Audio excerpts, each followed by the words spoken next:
Dear Papa Dudut, magandang araw po sa inyo at sa lahat ng mga nakikinig sa inyong programa ngayon. Ako po si Wineth, taga Dinalupihan, Bataan.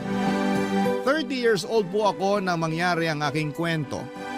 Nakabukod po ako sa mga magulang ko.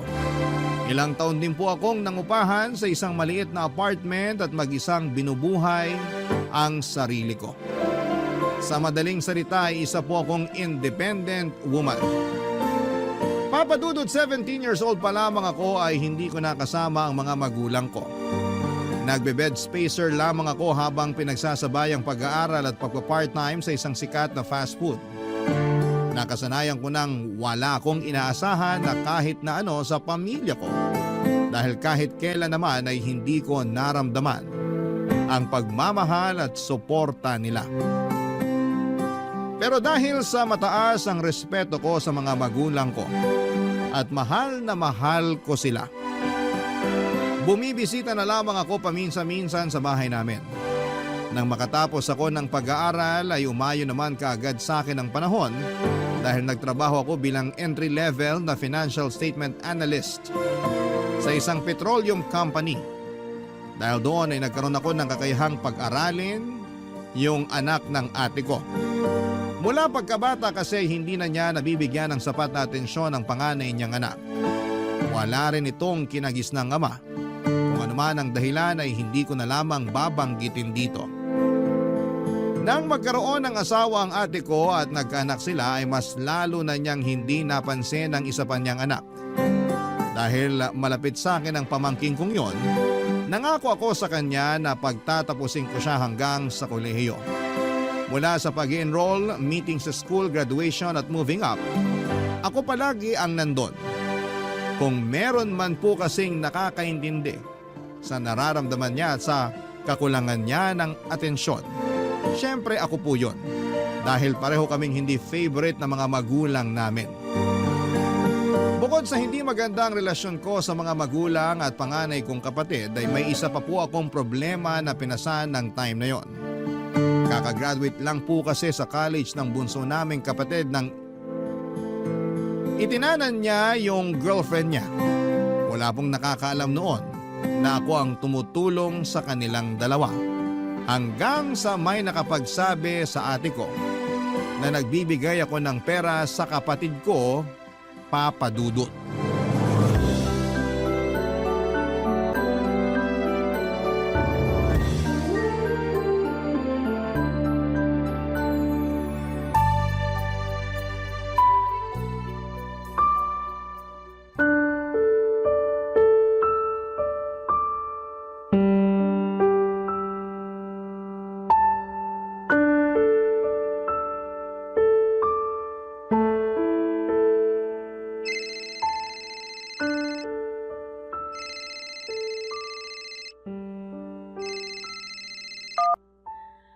Oo ate, napatawag ka. Siguro naman alam mo na kung ba't ako tumawag sa'yo. Ano na naman ba to ate? Kauwi ko lang galing trabaho. Eh ano ngayon kung kauuwi mo lang? Bakit hindi mo sinabi sa amin kung nasan yung magaling nating kapatid, ha? Pinuntahan na kami dito ng mga magulang ng girlfriend niya, hinahanap silang dalawa. Paano nyo naman nalaman na alam ko kung saan sila pumunta? Malamang tumawag mismo si Lola. Sinabi niya na hindi sila pwede magtagal doon. At ikaw namang babae ka, kinonsinti mo pa? Binigyan mo pa talaga ng pera? Ate, nangangailangan si Bunso. Alangan naman pabayaan ko na lang sila na magpalaboy-laboy ng walang kapera-pera. Eh di konsentidor ka nga. Ang sa akin lang ate, may tamang paraan para ipaintindi sa kanila na mali yung ginawa nila. Anong paraan? Yung suportahan sila sa pagtatanan? Eh, hindi naman porke tinulungan ko sila, suportado ko na yung pagtatanan nila. Mali yung ginawa nila, alam ko yun. Pero hindi ko kayang pabayaan na lang yung dalawa. Hindi nyo ba naisip na mas makikinig sila sa atin kung hindi natin sila dadaanin sa paninindak? Yan! Nagmamagaling ka na naman! Bida-bida ka kasi! Kala mo, alam mo lahat! Kapatid pa rin natin yung pinag-uusapan dito ate. Alam mo, hindi ko maintindihan kung bakit masyadong mainit yung dugo mo sa akin. Matagal na mainit yung dugo ko sa'yo. Sa tigas ng ulo mong yan, magtataka ka pa? Matigas yung ulo ko kasi never naman kayong nakinig sa akin. Kayo lagi yung tama. Hindi ko nga alam kung pamilya pa rin ba yung turing nyo sa akin eh.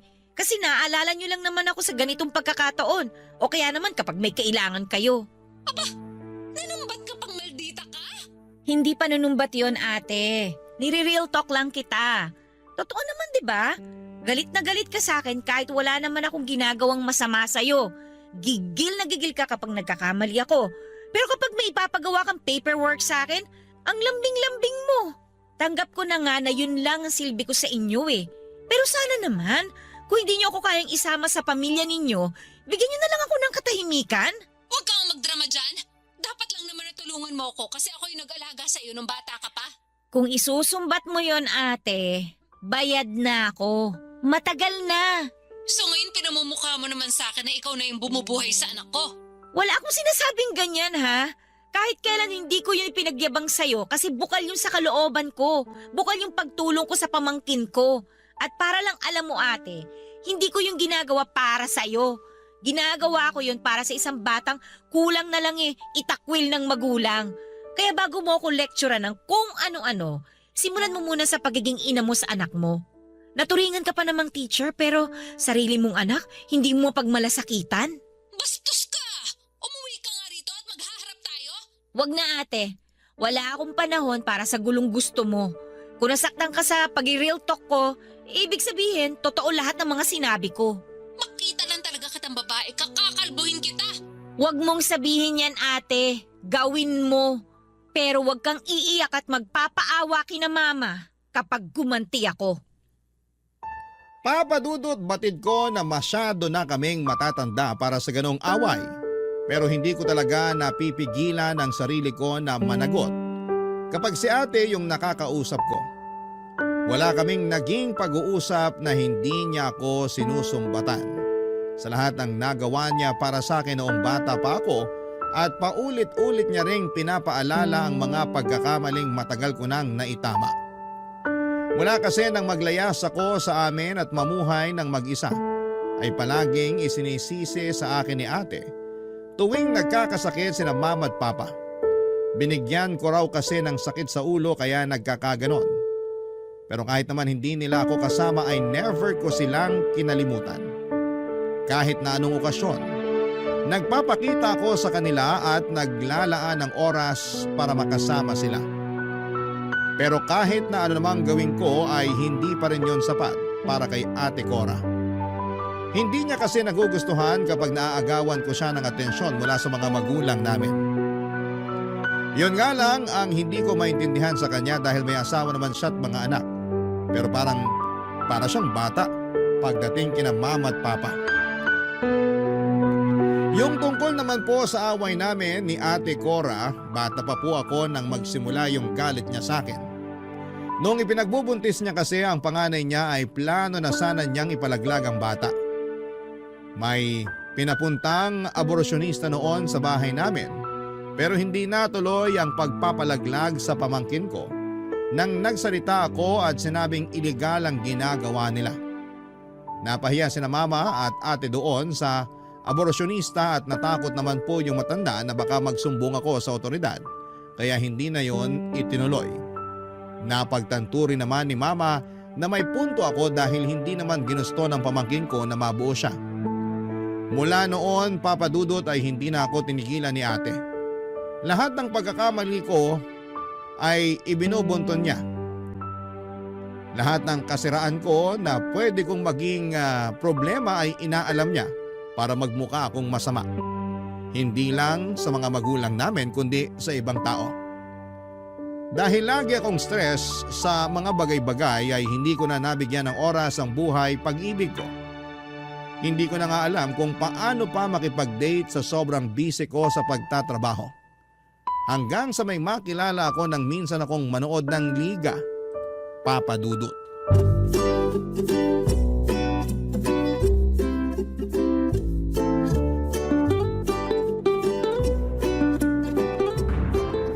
Ala, nasaan na ba yung best friend ko na yun? Umuwi na yata ah. Hi, may hinahanap ka?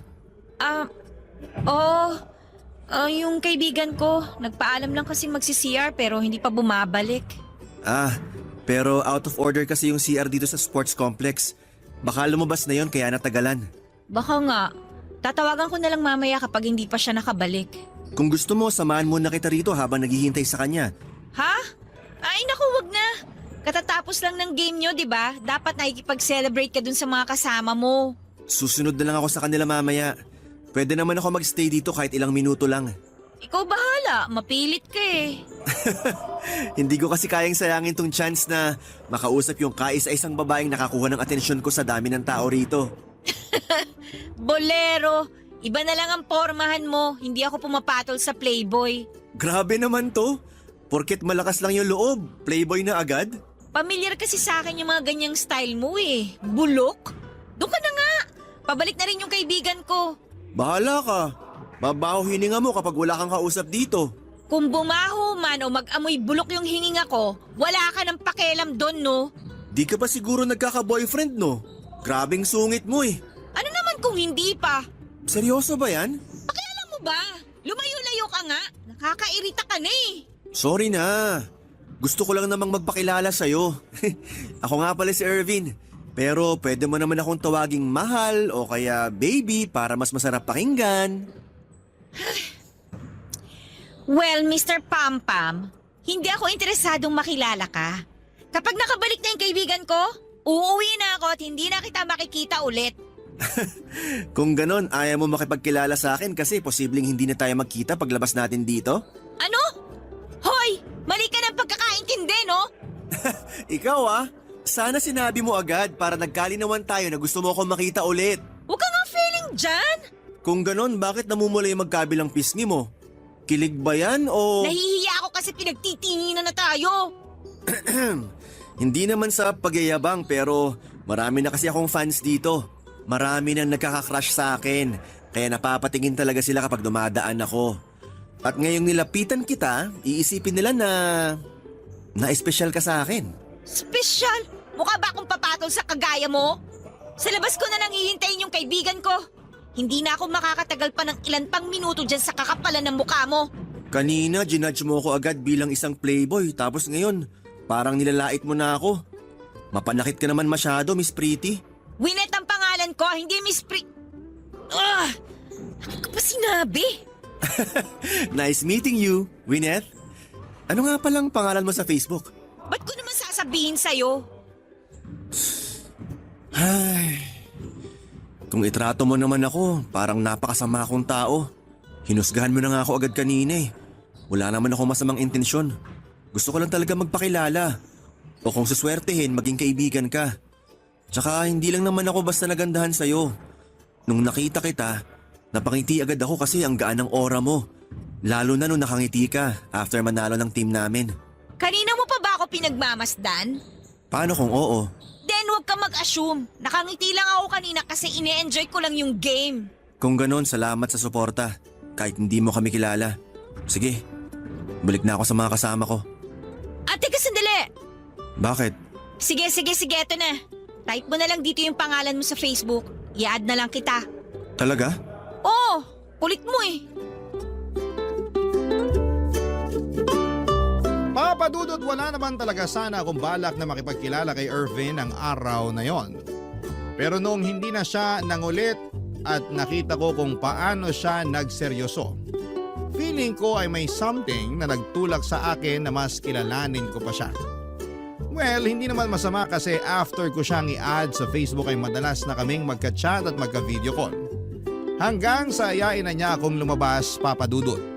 Doon ko nalaman na graduate pala siya ng architecture at passer na rin siya ng licensure exam. Pero hindi muna siya nagtrabaho. Gusto niya raw kasing mag-enjoy muna ng walang iniisip na stress sa buhay bago magseryoso sa career niya. Naintindihan ko naman ang punto niya dahil nakwento niya na tutok talaga siya sa pag-aaral noon. Nagtapos ba naman with Latin Honors? Nung tinanong ko siya kung saan siya kumukuha ng panggastos, nabanggit niya na galing yon sa paglalaro at mga racket na hindi na niya sinasabi kung ano. Basta ang alam ko noon ay base sa mga kwento niya, may kaya naman ang mga magulang niya, kaya siya nakapagtapos ng pag-aaral sa pribadong university. Pero nilinaw niya sa akin na hindi na siya humihingi ng pera sa mga magulang niya nang time na yon, papadudot. Aaminin ko na medyo na turn off ako sa pagiging jobless nitong si Irvin. Pero mukhang masaya naman siya sa pagbabasketball kaya binura ko na yung mga negatibong pumasok sa isipan ko. Isa pa ay hindi pa naman kami para magbigay ako ng opinyon tungkol sa magiging future niya, Papa Dudut. Ang kaso habang tumatagal, lumalalim na rin ang nararamdaman ko para kay Ervin, Papa Dudut. Barangay Love Stories. Barangay Love Stories. Papa Dudut, dahil ilang beses na kaming nag-date, mas nakilala ko pa noon si Ervin.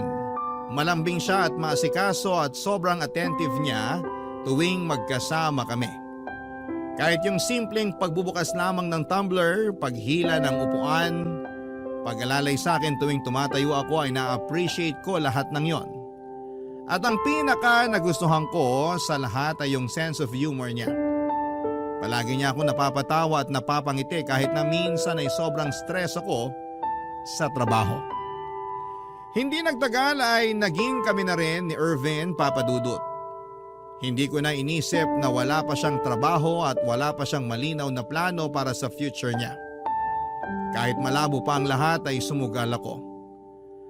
Aaminin ko na nabulag ako ng pagmamahal ko sa kanya. Siguro nalunod lang din ako noon sa atensyon at pagmamalasakit na ipinaparamdam niya. Kasi yon pa lang ang unang beses na naranasan ko na may isang tao na ganon ka-concern sa akin. Isa pa sa mga nagustuhan ko sa kanya ay marunong siyang mag-set ng boundaries. Kapag oras ko nakasama ang mga kaibigan ko ay hindi siya nakikigulo at hindi nagde-demand ng oras. Ganon din kapag umuwi ako sa mga magulang ko. After 4 months ay nagulat na lamang ako noong magpaalam siya sa akin kung pwedeng magsama na kami sa apartment ko. Tinanong ko siya kung bakit, pero ang sagot niya lang ay gusto niyang mas madalas pa kaming magkasama, kaya naman pinagbigyan ko siya. Wala naman ako naging problema dahil marunong siyang maglinis, magluto, as in lahat ng hindi ko na nagagawa sa pagiging busy ko ay siya na ang sumalo. Kaya naman hindi ko na rin inisip noon na hindi na siya nagbibigay ng share sa renta at sa mga bills namin, Papa Dudut.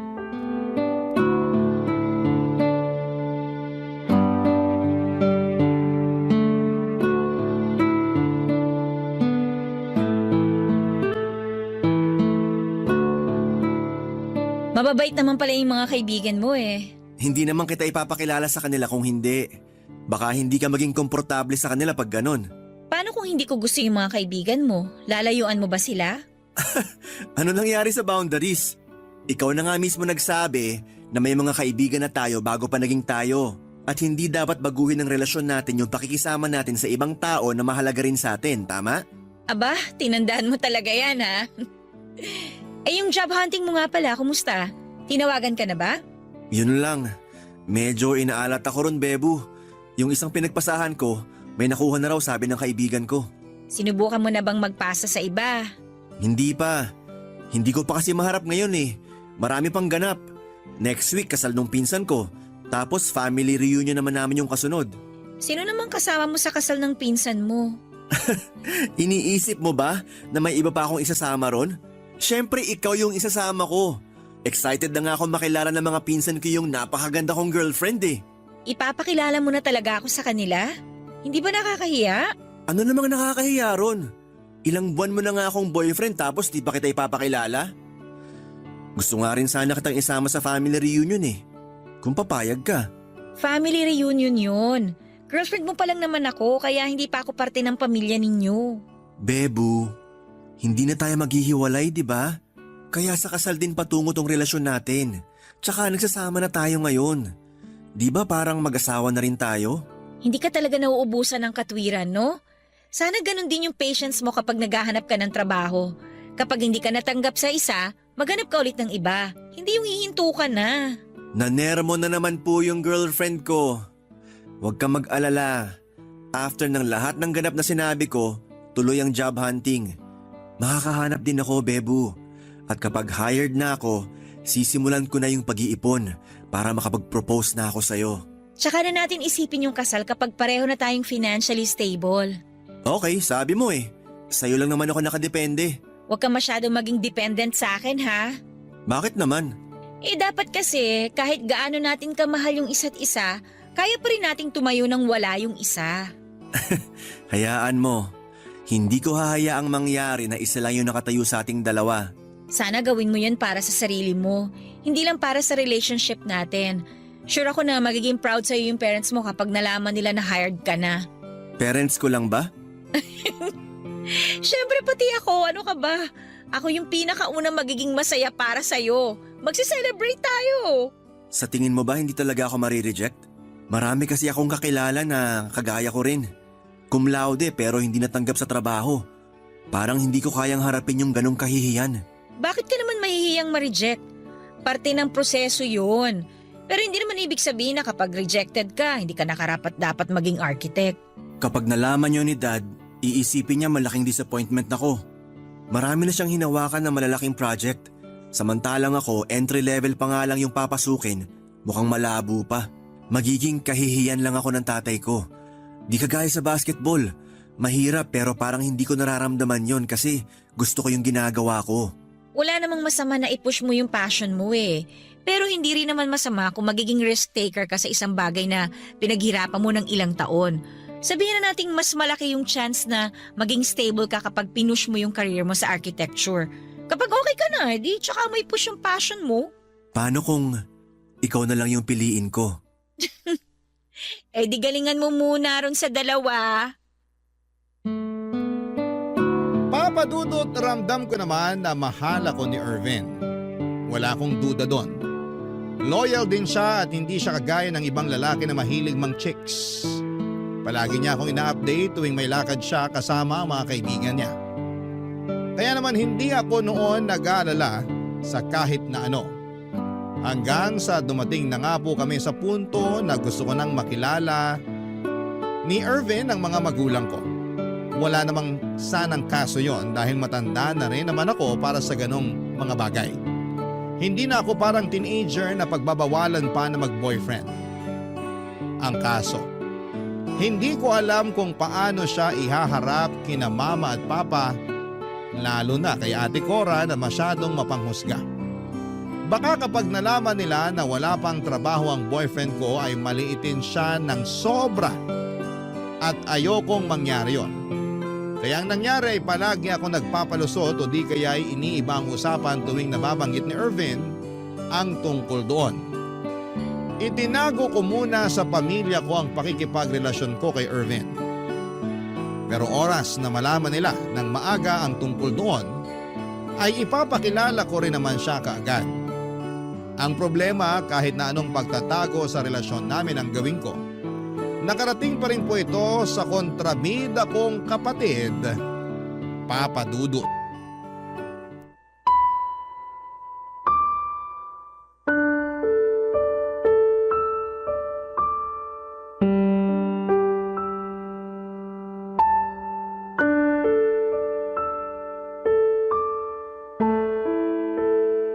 Buti naman naisipan mo pang sagutin yung tawag ko. Kanina pa ako tawag ng tawag pero hindi mo sinasagot. Ate, paano kita sasagutin? Oras ng trabaho ko. Oras ng trabaho o nakikipaglandian ka lang? Ate, please lang. Huwag mo akong simulan. O bakit? Totoo naman sinasabi ko ah.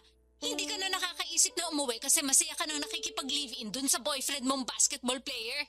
Paano mo naman nalaman yung tungkol sa boyfriend ko? May nakapagsabi sa akin. Nakita raw kayo magkasama. May source naman pala. May sinasabi ka? Wala. Ang sabi ko, sino ba yung source mo? Kasi ang lawak naman yata ng nasasagap niya. Hindi na importante kung sino. Ang punto rito, yung pagtatago mo sa amin ng boyfriend mo. Ano yun, nahihiya kang ipakilala siya sa amin? Huwag kang mag-alala, sanay na kami ma-disappoint sa'yo. Paano naman naging disappointment yung pagkakaroon ko ng boyfriend? Ate, nasa tamang edad na ako. Pwede na nga ako mag-asawa kung tutuusin eh. Talaga? Mag-aasawa ka ng isang lalaking walang ibang kayang gawin kundi mag-shoot ng bola? Ate, please, huwag mo namang insultuhin ng ganyan yung boyfriend ko. Naghahanap naman siya ng trabaho eh. Hindi magtatagal, matatanggap na rin siya. O, edi inaamin mo rin na wala ngang trabaho yung boyfriend mo? Kundi ka rin naman isa't kalahating tanga. Kinasama mo pa dyan sa apartment na tinitirhan mo ngayon. Hindi na ako magugulat kung ikaw yung nagbabayad ng bills at nagpapalamon sa kanya. Alam mo ate, kung ibang tao ka lang siguro, iisipin ko na nagmamalasakit ka sa akin eh. Kaso kilala na kita eh. Hindi mo ako pagsasabihan ng ganyan para sa ikabubuti ko. Sinasabi mo yan kasi nakahanap ka na naman ng pagkakamaling magagamit mo para ipahiya ako kina mama at papa. Huwag kang umangal kasi nakakaya ka naman talaga. Naglayas ka. Pinabayaan mo sina mama at papa na maiwan sa bahay. Si Bunso na nga lang yung nakakasama nila, sinuportahan mo pa sa pagtatanan. O ngayon, sabihin mo ko ano ba yung maganda mong nagawa. Wag na! Kahit ano namang sabihin ko, kayang-kaya mo pa rin gawing mali. Napaka-perfect mo kasi. Sa bagay, teacher ka nga naman pala. Nagtuturo ka ng kabutihang asal, kaya kagalang-galang ka sa paningin ng mga tao sa paligid mo. Pero alam mo sayang eh, kasi hindi mo naman may apply sa sarili mo lahat ng tinuturo mo sa mga bata. Igagalang ka pa kaya nila kapag nalaman nila na… Bakit? Sisiraan mo ako sa kanila? Eh di gawin mo! Ipangalandakan mo yung pagiging kanal mo, Winnet! Mali ka ate. Kung gusto kitang masira, noon ka pa sana ginawa yon. Nung sinaktan mo yung sarili mong anak at pinabayaan mo na lang na parang hindi mo kadugo. Kayang-kaya ko yun ate. Kayang-kaya kitang sirain sa mga taong nauuto mo. Pero hindi ko ginawa, di ba? Nanahimik ako kasi yun naman palagi yung gusto niyong gawin ko. O sige, utang na loob ko na sa'yo yung pinag-aaral at inaasikasa mo yung anak ko. Pero hindi pa rin mababago no na ginagawa mo rin yung naging pagkakamali ko noon. Pumatol ka sa walang silbing lalaki. Kaya huwag ka na magtangkang ipakilala pa siya sa akin. Huwag kang mag-alala Ate Cora. Hindi ko ipapakilala sa'yo si Irvin. Hindi naman niya kailangan ng validation mula sa isang taong bulok yung pagkatao. Papadudot nasaktan ako ng sobra sa mga sinabi ni Ate Cora tungkol kay Irvin.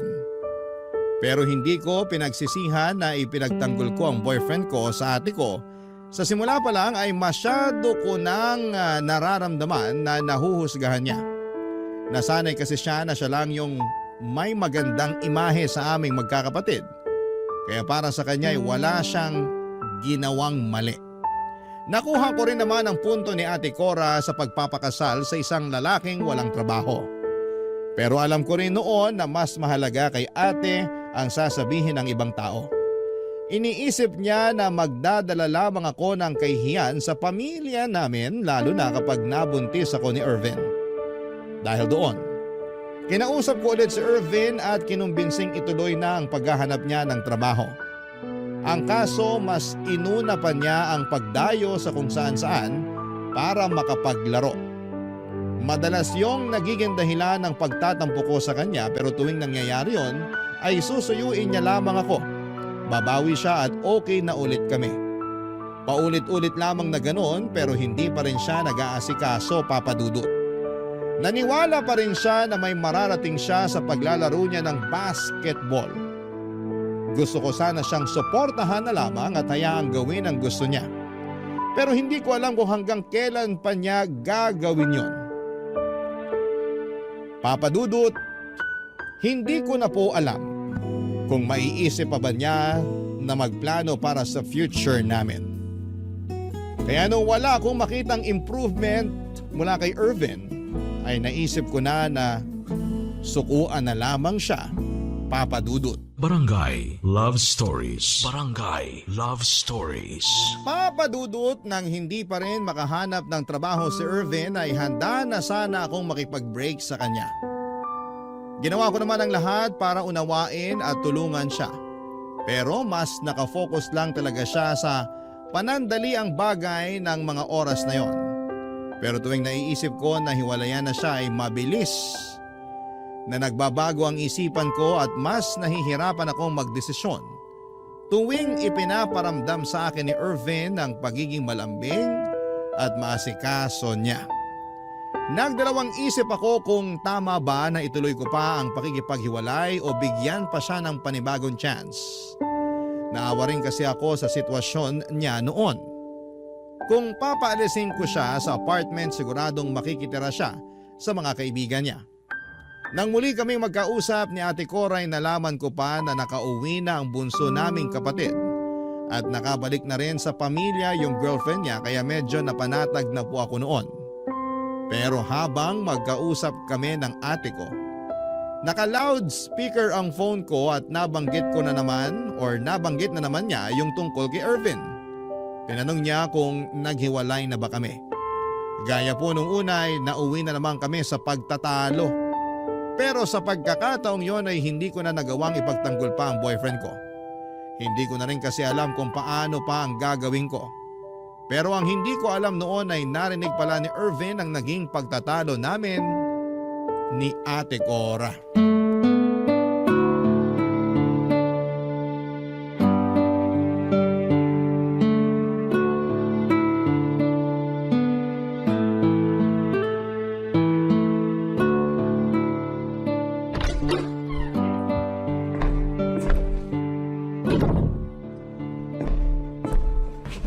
Kanina ka pa ba dyan?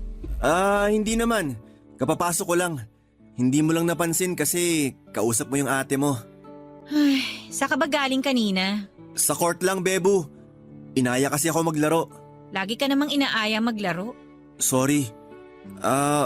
Ako na lang magluluto ng dinner natin. Pero lalabas lang ako sandali. May bibilhin lang ako. May papasabay ka ba? Wala. Okay. Mukhang masyado kang na-stress sa trabaho. Kung gusto mo, imamassage kita mamaya. Wag na. Sige, next time na lang. Ano nga palang gusto mong ulam? Ikaw nang bahala. Bebu, Ano? galit ka ba sa akin? Ayokong pag-usapan yung nangyari, okay? Kung ganon, galit ka nga. Ano bang pwede kong gawin para… Gusto mo talagang malaman? Pwes, maghanap ka ng trabaho, Irvin. Hindi ko kailangan yung serbisyo mo dito. Mas gusto ko na magtrabaho ka na. Naghahanap naman ako, Bebu. Sorry kung nasistress ka na dahil sa akin. Yun bang dahilan kaya ayaw mo pa akong ipakilala sa pamilya mo? Honestly, oo. Hindi ka nila magugustuhan. Nung unang beses na nakausap ko si Ate Cora, ipinagtanggol naman kita eh. Pero kanina, hindi ko na alam kung dapat ko pa bang gawin yun. Parang hindi mo naman deserve eh. Puro ka pangako pero hindi mo naman ginagawa. Sige nga, paano ko ipagkakatiwala yung future ko sa isang jobless na boyfriend? Kapag nabuntis ako pa rin ba yung kikilos? Ako pa rin ba yung sasagot sa lahat? Hindi to one-man relationship lang. Kaya please naman, maghanap ka na ng regular na trabaho. Pasensya ka na kung nahihirapan ka ng dahil sa akin. Kung gusto mo, lilipat na muna ako para hindi na makadagdag sa gastusin mo habang naghahanap pa ako ng trabaho. Kapag meron na, babawi ako sa'yo. Pangako yan. Pangako na naman? Nakakaumay na yung mga pangako mo eh. Sana naman this time magseryoso ka na.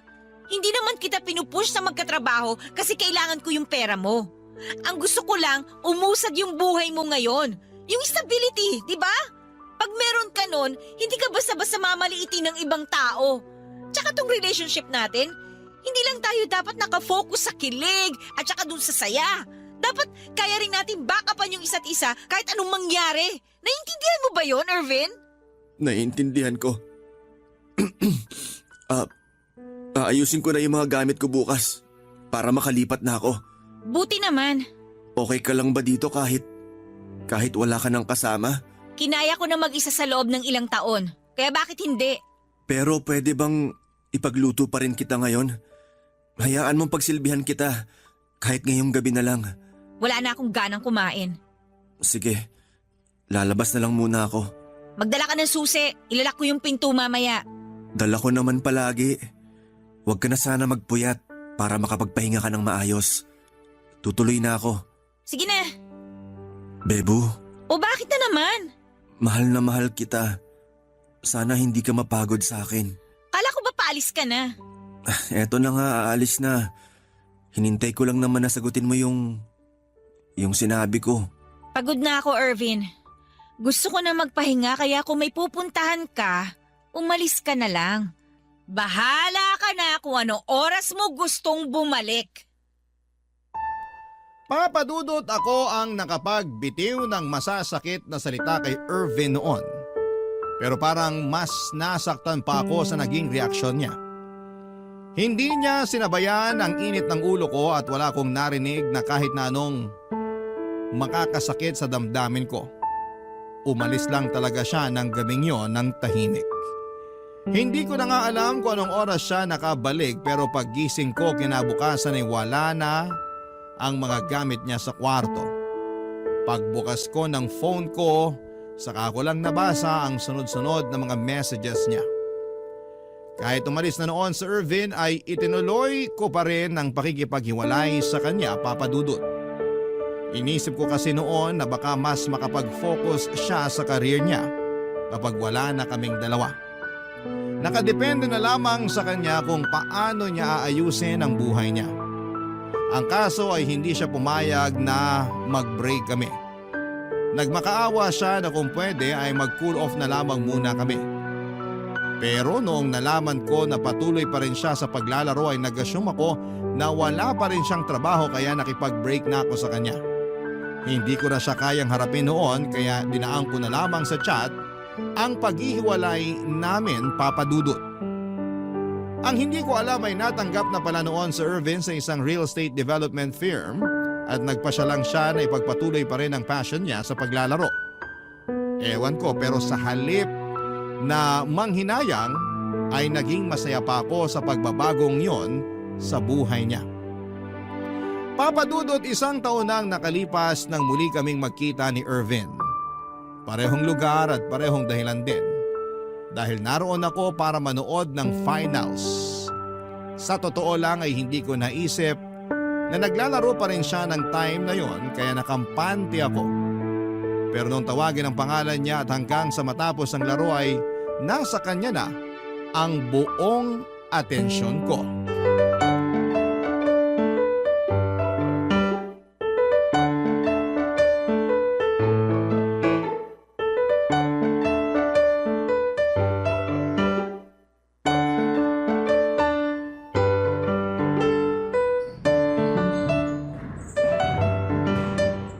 Kakainis.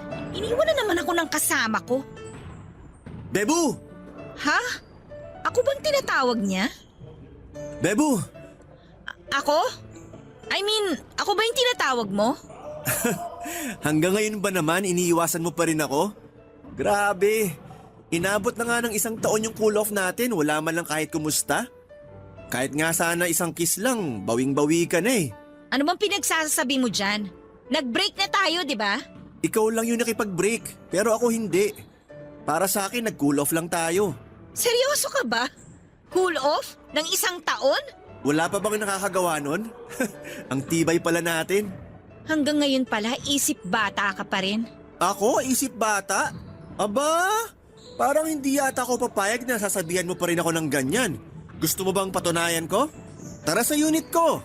Hindi ako nakikipagbiruan sa'yo, Irvin, ha? Sungit talaga. Hindi mo ba naaalala? Ganito rin tayo nung una tayong nagkakilala. Sinungitan mo rin ako. Hanggang ngayon ba naman na girlfriend na kita? Hindi mo na ako girlfriend. Bakit? May boyfriend ka na ba? Wala. Nagpaligaw ka ba pagkatapos mo makipaghiwalay sa akin? Hindi. Buti naman. Kundi, magsiselos ako. Ang feeling mo talaga, no? Sabing hindi na nga kita boyfriend eh. Okay. Alam mo ba, nung nakita kitang pumapasok dito kanina, parang sasabog yung puso ko sa sobrang saya. Gustong-gusto nga kitang lapitan eh. Tapos sugurin ng yakap, kaso magsisimula na yung game. Ngayon ko sana gagawin pero hindi na pala pwede. Ano ba tong trip mo, Irvin? Bakit mo ba sinasabi yan? Di ba dapat matagal mo nang tanggap na wala na tayo? Mahal pa rin kita, Bebu. Kahit napakiramdam ko, hindi mo na ako kayang tanggapin. Bakit hindi ka nalang manligaw ng iba? Sa tagal nating di nagkita, imposibleng wala kang ibang dinate kahit isa. Wala talaga. Nagtiis na lang muna ako hanggat hindi ka pa pwede. At bakit mo naman naisip na magiging pwede pa ako? Hindi ko alam. Hindi talaga ako sigurado kung papansinin mo pa ako. Pero iniisip ko na lang noon na kung magkita ulit tayo at sabihin mo sa akin ng harapan na hindi mo na ako mahal, tsaka pa lang ako maghahanap ng iba. Tsaka pa lang ako mag-move on sa'yo. Pwes, hindi ka pa pwede mag-move on. Bakit? Ayaw mo na nga sa akin, di ba? Huwag kang madamot. Dami kayo nagkakagusto sa... Aray, ikaw ah! Ang sakit-sakit na nga ng puso ko. Namimisikal ka pa. Foul yan. Kasi ang yabang mo pa rin eh. Nakakainis ka. Uy, nakakarami ka na. Isang hampas mo pa. Hahalikan na kita. Oh, bakit bigla kang tumahimik? Huwag mo sabihing tumitiklop ka na sa akin. Uuwi na ako. Bahala ka na dyan. Maghanap ka ng kausap mo. Ayoko ng kausap. Ang gusto kong hanapin, yung pakakasalan ko. Hindi ako magpapakasal sa'yo. Yabang-yabang mo kaya. Sorry na, Bebo. Nagbibiro lang naman ako. Bebo mo yung mukha mo. Puntahan kita mamaya sa unit mo. Tapos date tayo. May lakad ako mamaya. Eh di bukas. Pahinga ko yon. Eh di pagluluto na lang kita. Pwede rin ako maglinis ng buong kwarto mo tsaka maglaba. Ayoko! Huwag kang ano dyan. Kapag hindi ka pumayag, sisigaw ako ngayon dito at sasabihin kong sinagot mo na ako. Ano? Sira ka ba? Ano, magdesisyon ka na, Bebo. Meron ka na lang 10 seconds. Subukan mo. 10, 9. Oo na, sige na. Pumunta ka mamaya. Sige, dapat pagdating ko, nakahubad ka na. Aray, grabe ka talaga. Hanggang ngayon alala mo pa rin mangurot. Parang bumaon yung kuko mo sa tagiliran ko. Ang sakit. Gusto mo dagdagan ko pa yan eh. Papadudot nung araw ding yon ay nagkabalikan na kami ni Irvin. Sa kulit ba naman ng lalaking yon, kahit yata 1,000 beses ko siyang tanggihan, ay hindi pa rin niya ako titigilan. Naniwala naman ako na seryoso na siya noong nag-propose na siya sa akin. Ipinakilala ko na siya sa pamilya ko pero sina mama, papa, bunsong kapatid at yung pamangking ko lang ang humarap kay Irvin. Si Ate Cora naman hanggang sa oras na yon ay bitter pa rin sa akin. Hindi raw niya suportado ang plano kong mag-asawa na kaya ayaw niya kaming harapin. Personal namang hiningi ng boyfriend ko ang blessing ng mga magulang ko para sa pagpapakasal namin. Laking pasasalamat ko na lamang po noon na kahit na hindi kami masyadong okay ng mga magulang ay pinayagan naman nila kaming magpakasal. Sa ngayon, Papadudot, ay 2 taon na kaming kasal ni Irvin at may isa na kaming anak. Sobrang saya pala sa pakiramdam na finally ay meron ka ng karamay sa lahat ng bagay. Hindi lang naman kasi gastusin ang inaalala kapag may pamilya ka na. May mga problema pa rin na walang kinalaman sa pera. Pero kahit kailan, mula nung magpakasal kami, ay hindi ko naramdaman na mag-isa lamang ako. Iba yung security na naibibigay sa akin ni Irvin at ganon din naman ako sa kanya. Kaya hindi namin pinagsisisihan na pinili namin ang isa't isa. Tungkol naman po sa pamangking ko ay kaunting panahon na lamang ay makakatapos na siya sa kolehiyo. Sa amin na rin siya nakatira para mas magabayan ko siya ng mabuti. Hindi man ako ang tunay niyang ina, Papadudot, ay sinisigurado ko naman na hindi niya mararamdaman na may kulang sa kanya sa pagmamahal man o sa material na bagay. Hanggang dito na lamang po ang aking kwento, Papadudot. Maraming salamat po sa inyo. At pusong pasasalamat din po sa Barangay LS para sa pagkakataong makapagbahagi ako ng kwento sa inyong programa. Ang inyong kapuso at kabarangay, Gwyneth. Dear Papadudot, magandang araw po sa inyo. Ako po si Ryan, 32 years old na sa ngayon. Taga-Albay po ako pero mula po noong mag-college ay sa Mandaluyong City na ako tumira. At ang dahilan ay ikakwento ko po sa inyo. Nag-iisang anak lamang po ako at lumaki ako sa Albay kasama ng tatay ko. Nagtanan lang din po sila noon ng nanay ko kaya malayo kami sa mga kamag-anak namin. Ang problema po ay 3 taon pa lamang ako ay iniwan na ako ni nanay sa kanya. Hindi namin alam kung saan ito pumunta. Basta ang alam ni tatay, iniwan kami nito dahil sa kahirapan. Pero kahit mag-isa na lamang na tumatayong magulang ay itinaguyod ni tatay ang pag-aaral ko. Papadudot, dahil 3 taon pa lamang ako nang iwan ni nanay ay halos hindi ko na po siya matandaan. Tanging pangalan niya lamang ang alam ko. Tuwing tinatanong ko naman si tatay kung nasaan siya ay palagi nitong iniiba ang usapan at paulit-ulit lang na sinasabing hindi na namin dapat iniisip yung taong nang iwan sa amin para sa makasariling dahilan. Kaya naman wala po talagang ideya noon ang pagkatao ko tungkol kay nanay. Kahit itsura niya ay hindi ko na rin po alam. Wala kahit isang letrato niya sa bahay namin, Papadudot. Pero kahit nangungulila ako sa isang ina ay ginawa naman ni tatay ang lahat para makaraos kami sa pang-araw-araw. Naging tendero po siya ng taho sa umaga at ice cream naman sa tanghali hanggang hapon. Sa gabi naman ay tumatambay siya sa may pasyanan para magtinda ng balut at chicharon. Sa kasamaang palad, papadudot ay pumanaw ang tatay ko habang siya ay natutulog. Cardiac arrest ang kinamatay niya. Nang mailibing po siya ay parang nawala na ako ng dahilan na manatili pa sa lugar na tinitirhan namin dahil wala naman po kami ni isang kamag-anak doon. Nang inaya ko ng kaibigan kong si JM na magtrabaho sa Maynila ay hindi na po ako nagdalawang isip pa. Bonus na lang po sa akin na nagkaroon pa ako ng pagkakataong makapag-aral sa tulong ng scholarship at ng aking part-time job. Halos hindi ko na nga po namalayan na ilang taon na palang lumipas mula nang umalis ako sa Albay. Pero hanggang sa pagkakataong yon ay hindi pa rin ako nakakapagdesisyon kung tama bang ituloy ko pa ang isa sa mga dahilan ng pagpunta ko roon, Papa Dudut.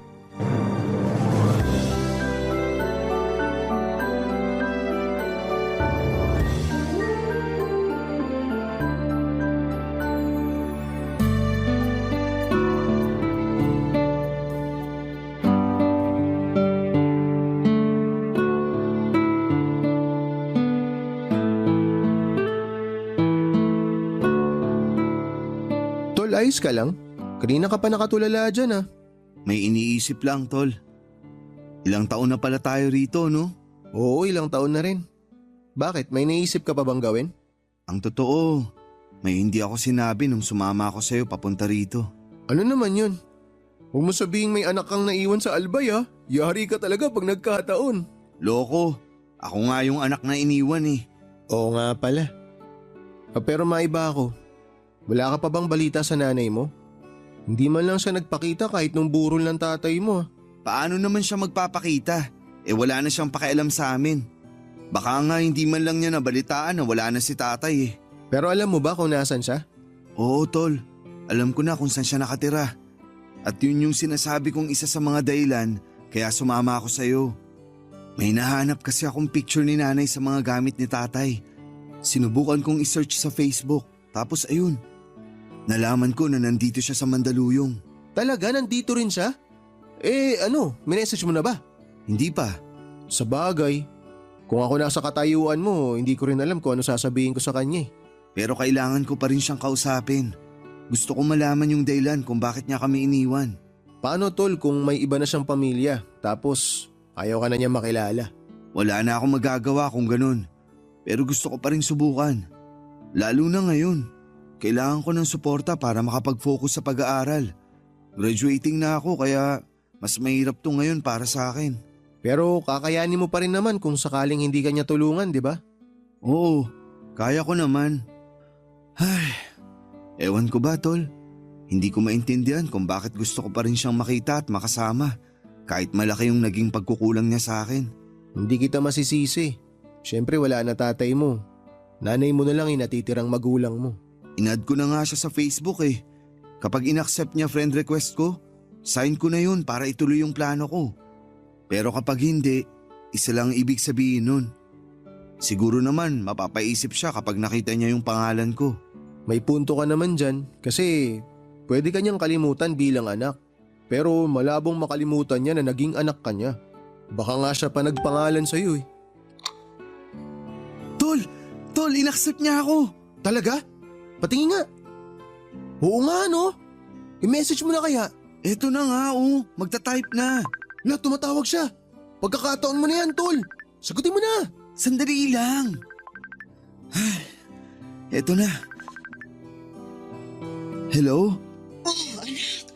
Mabutit na isipan mong hanapin ako. Kumusta ka na? Tol, nakilala niya ako. Di kausapin mo na. Ayos yan, tol. Labas lang muna ako sandali. Basta, sabihin mo sa kanya lahat ng gusto mo sabihin ha. Sige na, kausapin mo na nanay mo.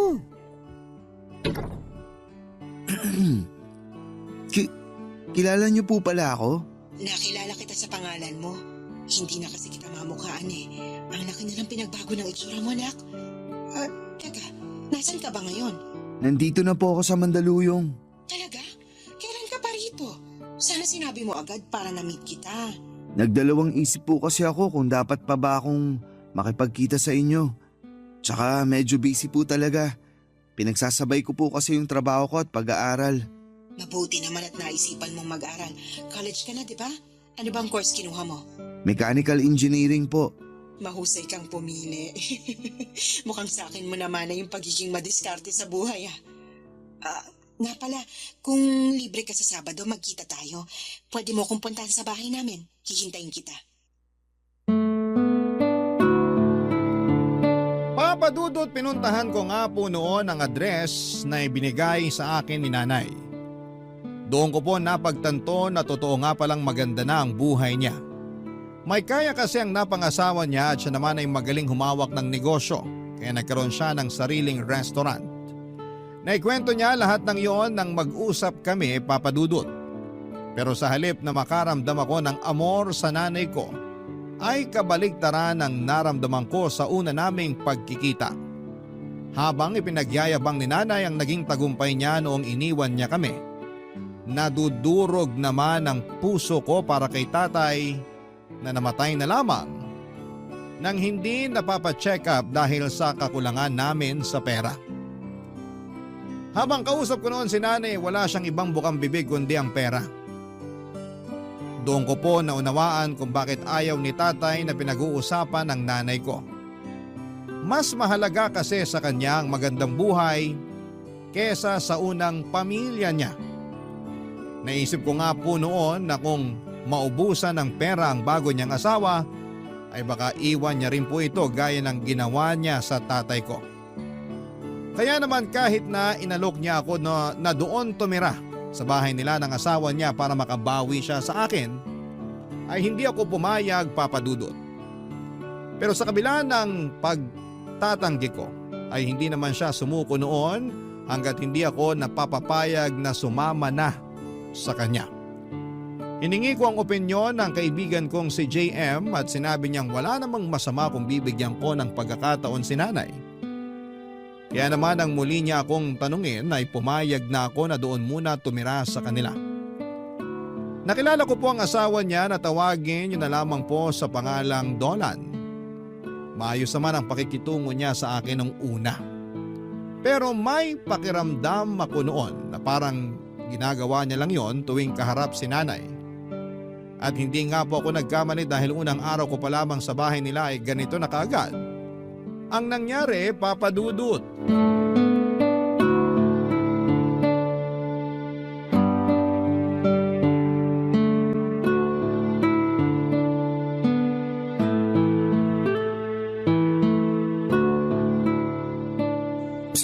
Ryan, halika nga rito.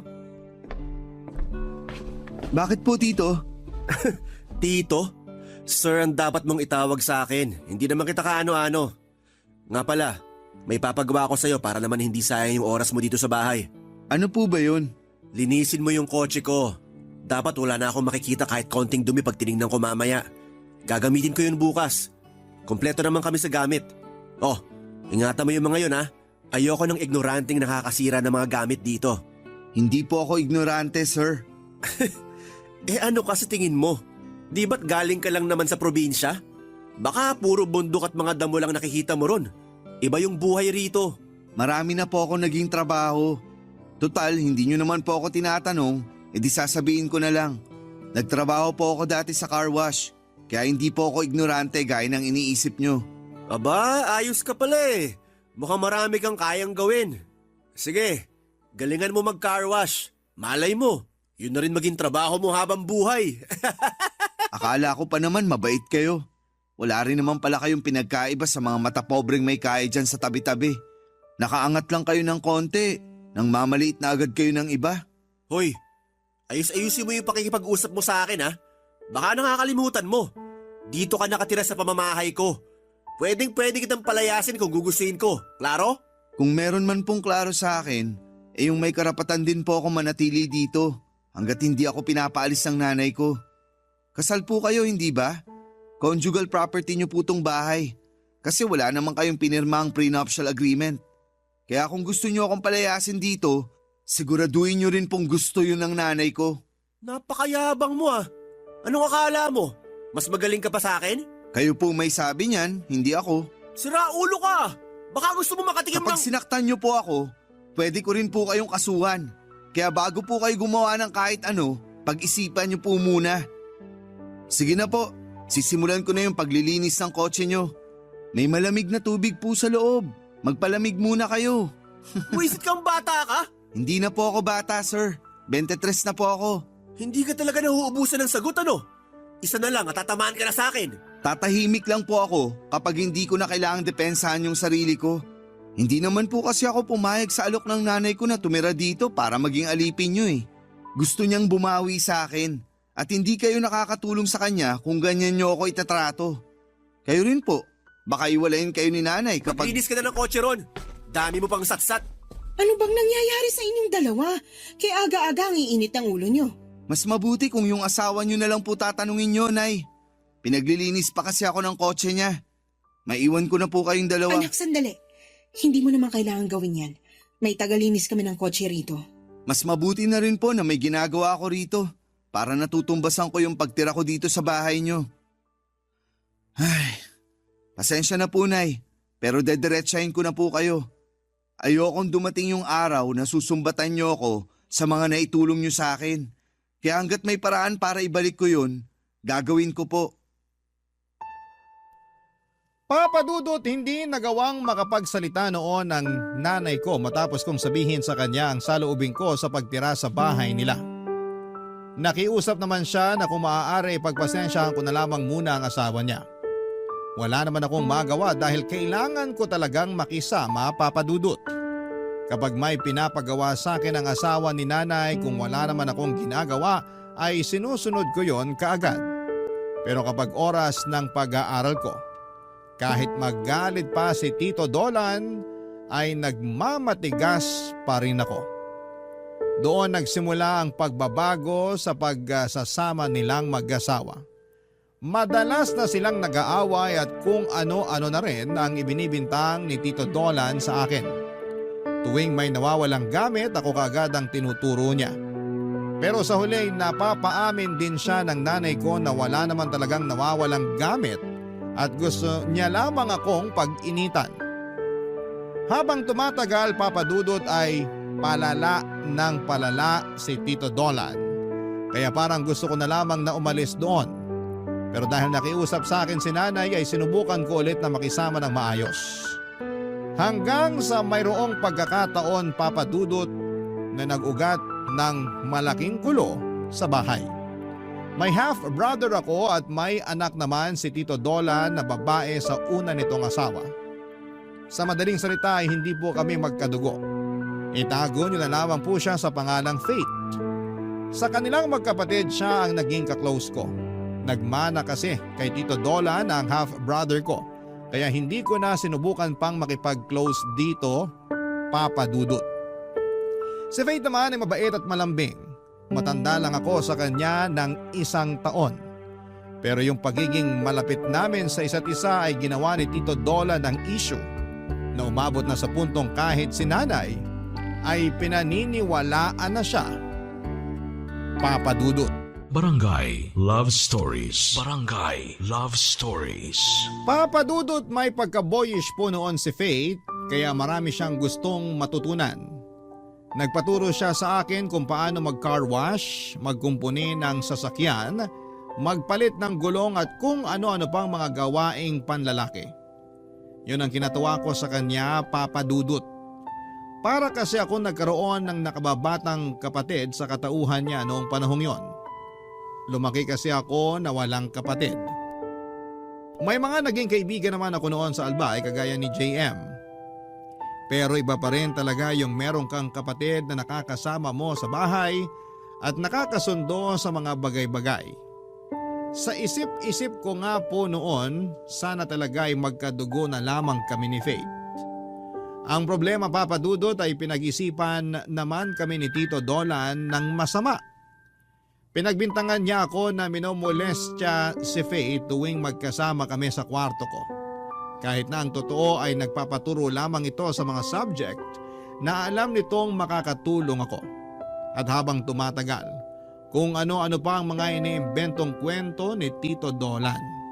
Sinubukan naman akong ipagtanggol ni Faith at pinatunayan niya na wala akong ginagawang masama sa kanya. Pero gaya ng inaasahan ko ay hindi pa rin naniwala si Tito Dolan at ang mas masakit pa roon kahit ang nanay ko ay pinagdududahan na rin ako, Papa Dudut.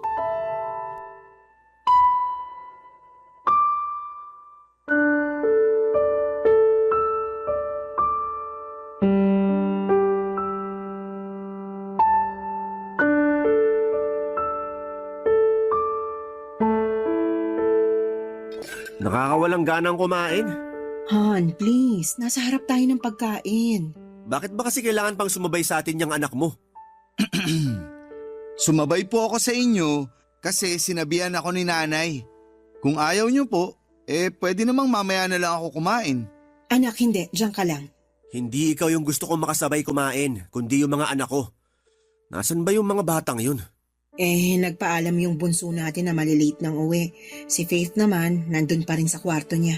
Ayaw sumabay sa ating kumain. Paano sasabay? Nandito yung anak mong manyak. Dahan-dahan po kayo sa ibinibintang nyo.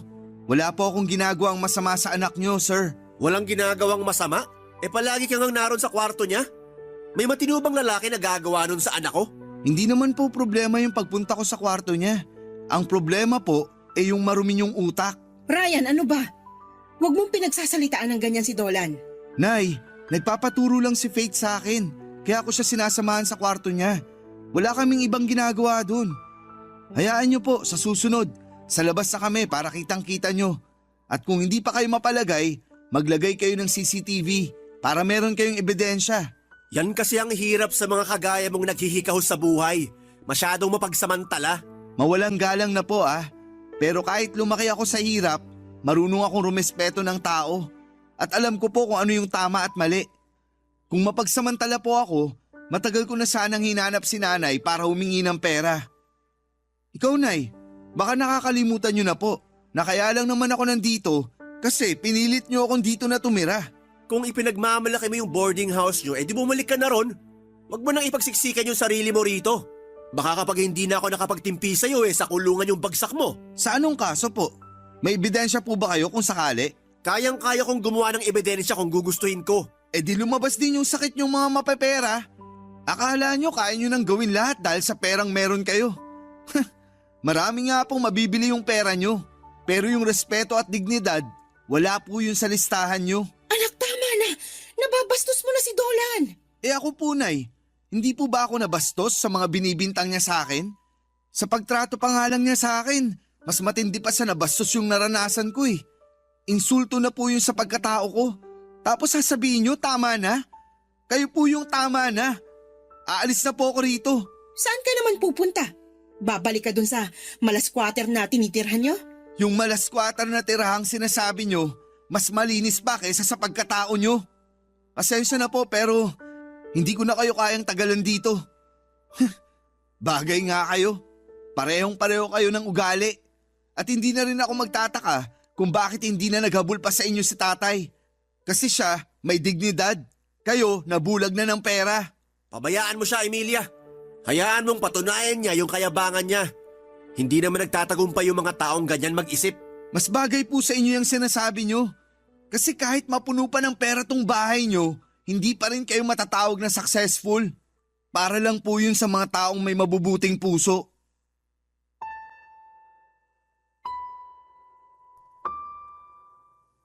Papa Dudut, gaya nga po ng sinabi ko sa kanila ay umalis na ako sa bahay ni nanay.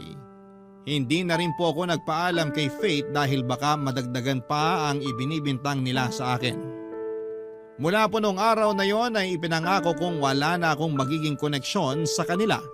Lalo na sa nanay ko na sa ikalawang pagkakataon ay tinalikuran ako. Akala ko pa naman noon ay may pag-asa pa na magkaayos kami at makabawi siya sa akin pero mas lalo lamang niyang pinatunayan na hindi niya kayang panindigan ang pagiging ina niya para sa akin. Sana ay hindi ko na lamang siya hinanap. Nakakalungkot lang isipin na may mga nanay na kayang talikuran ang mga anak nila. Hindi ko naman hinuhusgahan ang lahat dahil may iba-iba rin silang dahilan. Pero sa kaso ng nanay ko ay sinadya niyang iwan kami at sa loob ng maraming taon ay hindi man lang niya naisip na kumustahin ako o kami ng tatay ko. Naalala ko po tuloy yung sabi ng teacher ko noong high school. Yung mga nanay daw ay parang payong sa gitna ng malakas na ulan. Hindi man niya kayang pigilan yung lakas ng ulan ay gagawin naman niya ang lahat para hindi ka mabasa. Ganon naman daw ang mga magulang. Poprotektahan ka sa abot ng makakaya nila. Pero para sa akin si tatay lang ang nakagawa noon. Hindi lang siya naging ama sa akin kundi siya rin ang tumayong nanay ko sa loob ng maraming taon. Tungkol naman po kay Faith noong hindi na ako nagpaalam sa kanya sa pag-alis ko sa bahay nila. Hindi ko po inaasahan na hanapin niya ako noon. Nagulat na lamang po ako noong dumating siya sa boarding house na tinutuluyan namin ni JM. Nakipagkumustahan lang naman siya at tinanong kung bakit ako umalis. Nalulungkot daw siya na wala na siyang kuya sa bahay nila. Ipinaliwanag ko naman sa kanya ang sitwasyon at naintindihan naman niya yon. Papa Dudut.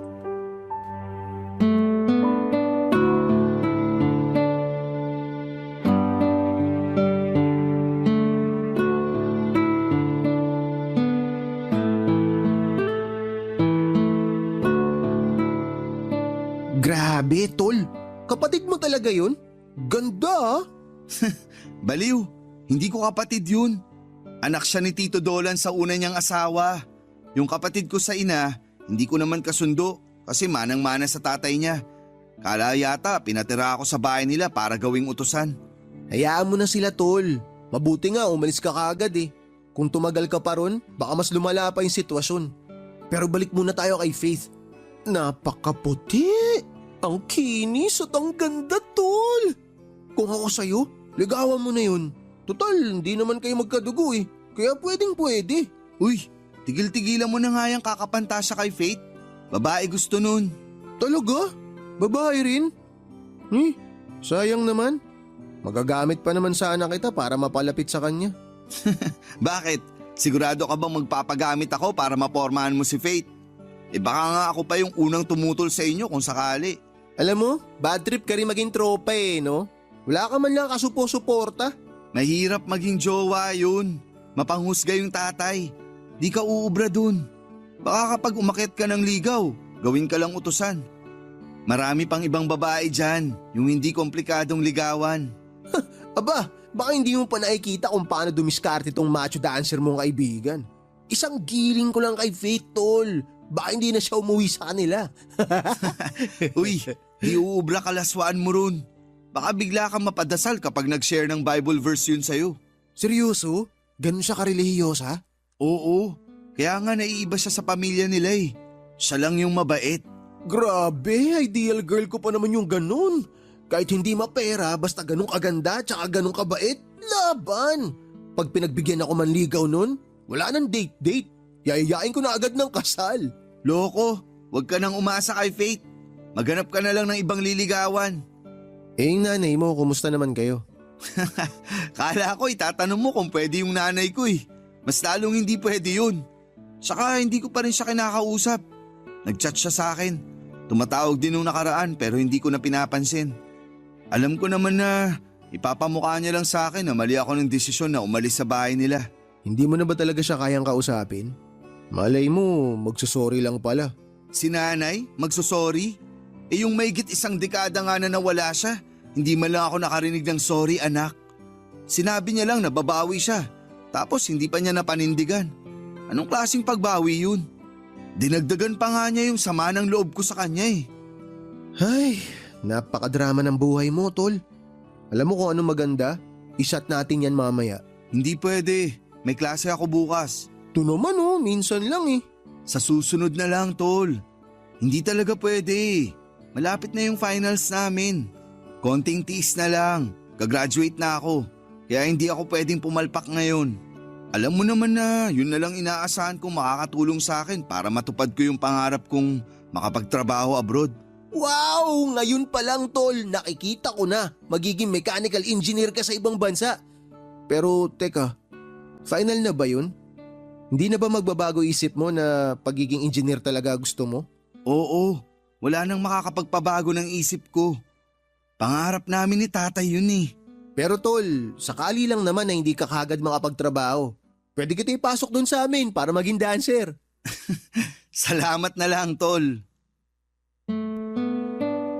Papadudot na gawa ko pong pagsabayin ang pagtatrabaho at pag-aaral ko noon.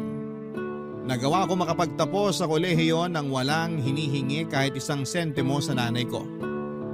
Nung hindi ko pa rin sinasagot ang tawag niya ay tumigil na rin siya sa pagme-message sa akin.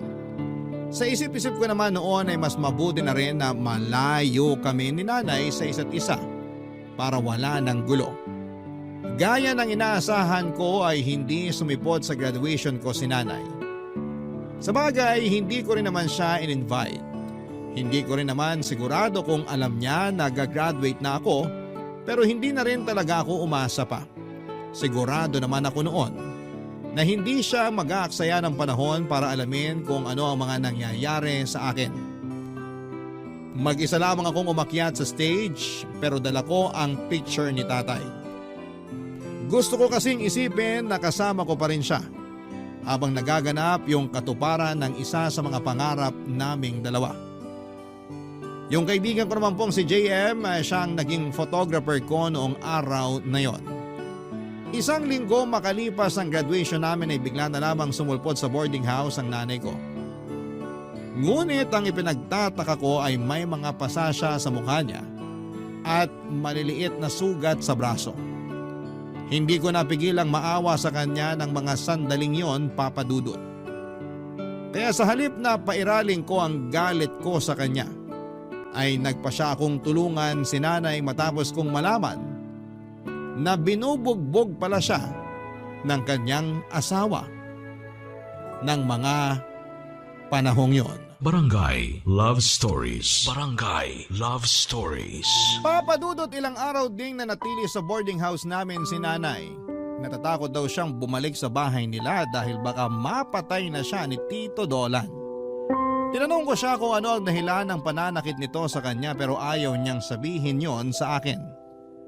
Wala naman akong ibang maisip na dahilan noon kundi ang selos o may kinalaman sa perang naging away nila. Pero kahit mas pinili ni nanay na maglihim sa akin ay hinayaan ko pa rin siyang manatili muna sa amin. Sa ilang araw na magkasama kami ng nanay ko ay doon ko lang po naramdaman na may nanay pa pala ko. Habang nagpapagaling siya ng mga sugat niya, inaasikaso niya rin ako at ang mga gamit ko sa boarding house. Aaminin ko na isa yon sa mga kahinaan ko, Papa Dudut. Gustong gusto ko kasi yung pakiramdam na may nag-aasikaso sa akin. Dahil na rin siguro sa nasanay na ako sa pagiging independent. Kaya bago para sa akin ang mga ganong klase ng pakiramdam. Habang magkasama po kami ni nanay, ay hindi ko inaasahan na doon ko maririnig ang paghingi niya ng tawad sa pang-iiwan niya sa amin ni tatay noon. Umiyak siya at pinagsisihan niya lahat ng nagawa niya. Hindi ko alam kung ano ang magiging reaksyon ko noon kaya nakinig na lamang ako sa mga sinabi niya ng mga sandaling yon, Papa Dudut.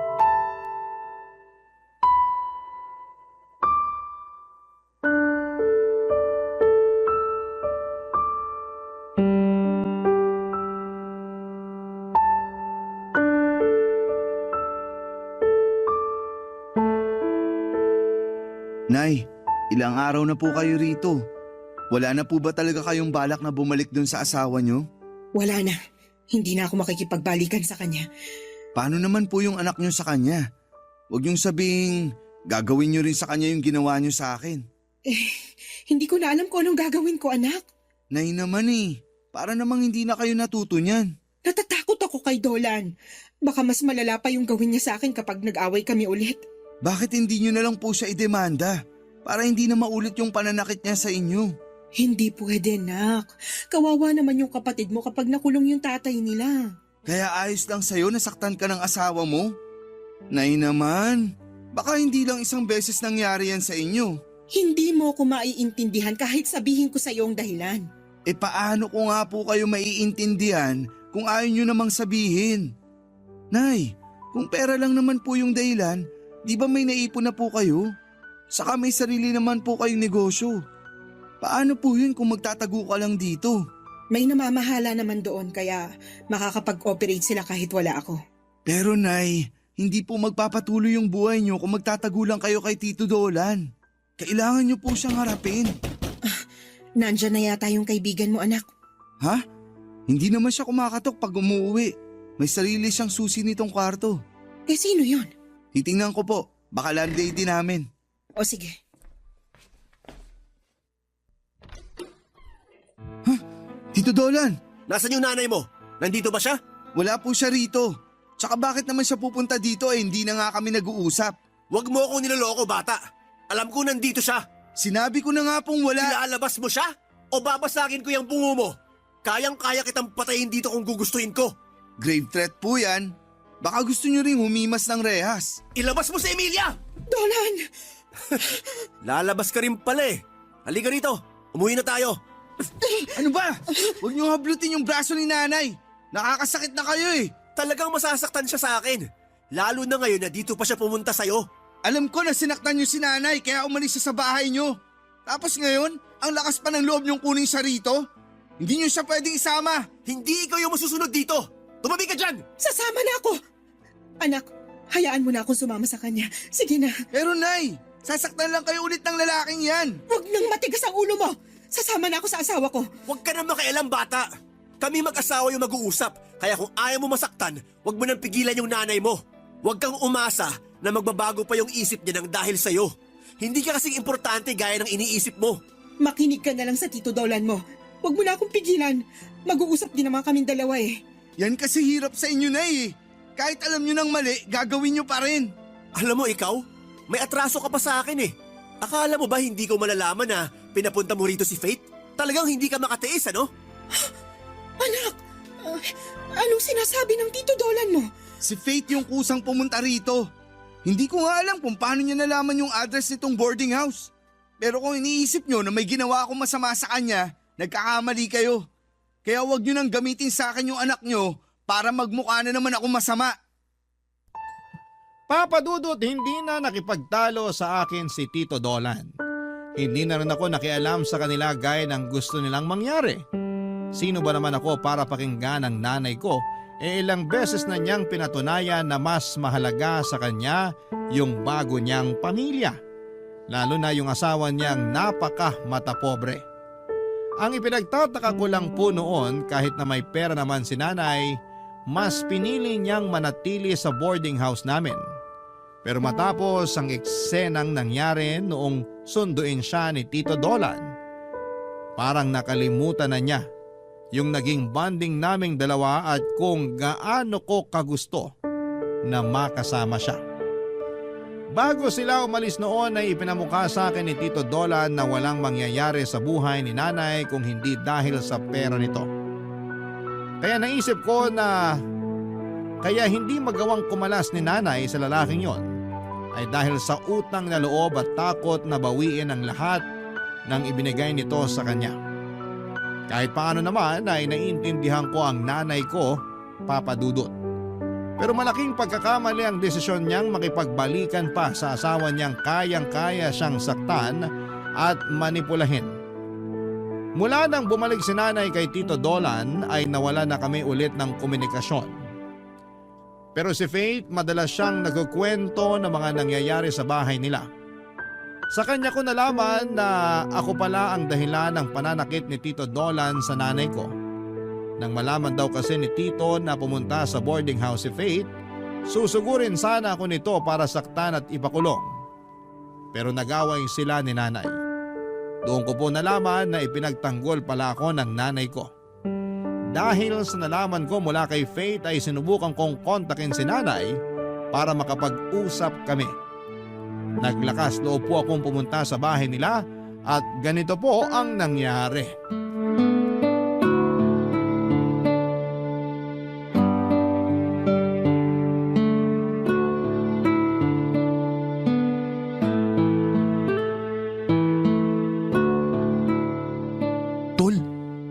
Sigurado ka ba na dito nakatira nanay mo?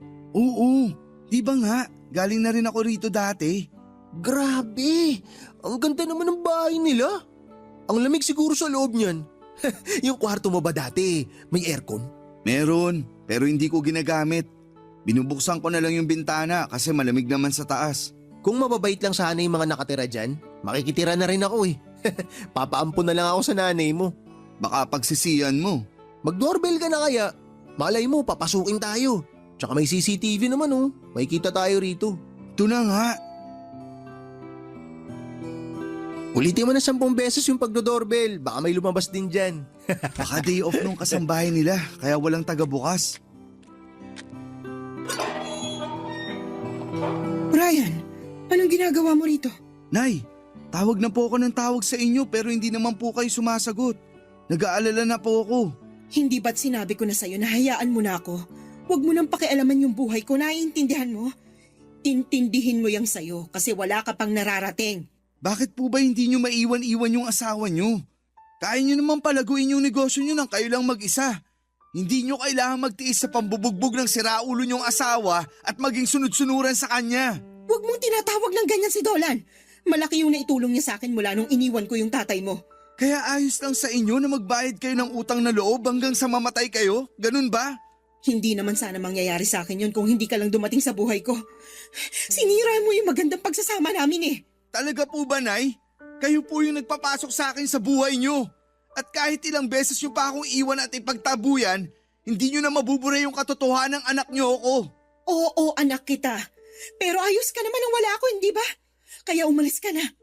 Kalimutan mo na lang na may nanay ka pa kasi hindi kita gustong maging anak. Mas lalong hindi ko po ginusto na maging nanay kayo. Kung may pagkakataon lang sana ako mamili, kahit paulit-ulit, hindi kita pipiliing maging nanay ko. Eh di umalis ka na. Hindi na kita anak kaya wag ka na ulit pupunta rito kundi ipapadampot na kita sa pulis. Tol, halika na. Umalis na tayo rito. Oo, aalis na tayo. At hindi na ako tatapak sa lugar na to.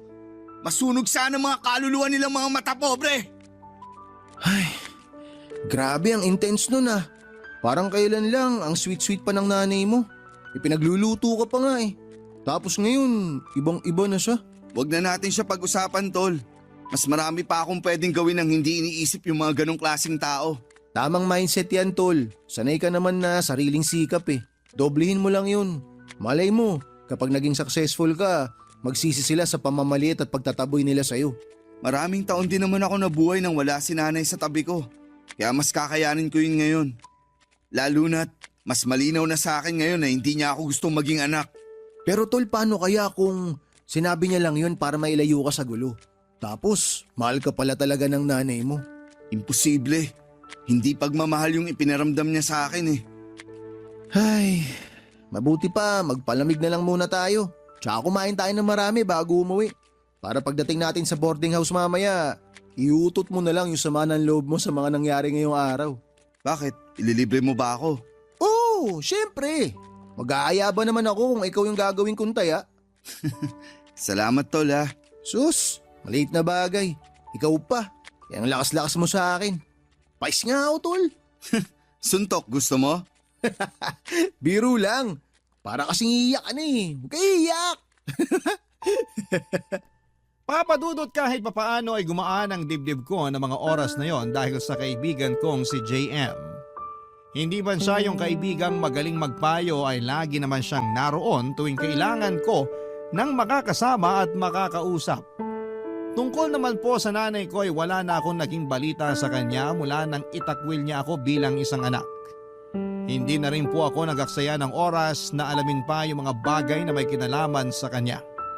Pinutol ko na rin po ang komunikasyon ko kay Faith para hindi na makadagdag pa ng panibagong gulo sa pamilya nila. Nag-focus po ako noon sa paghahanap ng trabaho at agad naman po akong natanggap sa inaplayan ko at ilang taon din ako roon bago ako nakapag-abroad.